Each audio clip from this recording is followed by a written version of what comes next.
క్రీస్తునందున్న ప్రియులకు ప్రేమతో వందనాలు తెలియజేయుచున్నాను. జనవరి నెల 19వ తేదీ 2025. ఈరోజు దావీదు గారి ద్వారా దేవుడు మనకు చేస్తున్న వాగ్దానం ఏమిటనగా, కీర్తనల గ్రంథము 10వ కీర్తన 17వ చరణం. యెహోవా, లోకులు ఇకను భయకారకులు కాకుండానట్లు బాధపడు వారి కోరికను నీవు వినియున్నావు. ఆమెన్.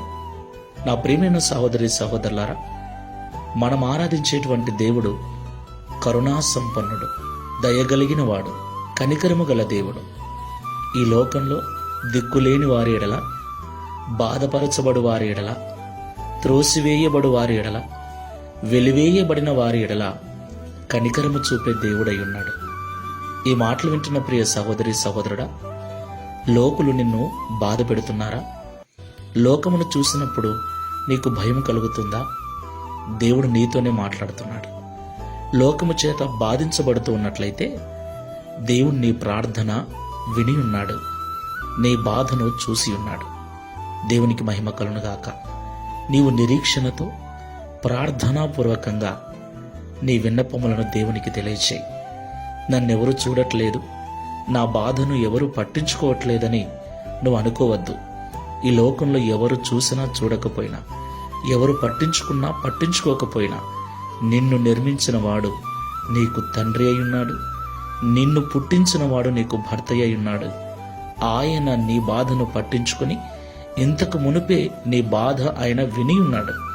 నువ్వు బాధ నుండి విడిపించమని ఆయన సన్నిధిలో పెట్టిన మొరను, నీ కోరికను ఆయన విని ఉన్నాడు. ధైర్యంగా ఉండు. ఇక ఎవరూ నిన్ను భయపెట్టరు. ఈ లోకములో ఎవరూ నీకు భయకారకులుగా ఉండరు. దేవుని మీద విశ్వాసముతో, నమ్మకంతో, ప్రార్థనాపూర్వకంగా ఈ విశ్వాసపు యాత్రను కొనసాగించు. ప్రార్థన చేసుకుందాం. సర్వోన్నతుడా, సర్వశక్తిమంతుడా, భయంకరుడవైన తండ్రి, నీకు స్తోత్రాలు చెల్లిస్తున్నాను. ఆది సంభూతుడవు, నీ ఎదుట నిలబడగలవాడెవడు? నీకు విరోధి అయిన వాడెవడు తండ్రి? ప్రభువా, నీ పిల్లలమైన మాకును ఈ లోకంలో విరోధంగా నిలబడు వారు ఎవరూ లేరు. అయితే లోకములో కొన్ని బాధలు, కొంతమంది చేత ఇబ్బందులు, కొంతమంది చేత నిందించబడచ్చు, దూషించబడచ్చు, చులకనగా చూడబడుతున్న వారు మాలో ఉన్నారు. ఆ బాధను తట్టుకోలేక, భరించలేక నీకు మొరపెడుతూ ఉండగా, వారి మొరను, వారి కోరికను వినియున్నానని ఈరోజు మాతో మాట్లాడినందుకు స్తోత్రాలు.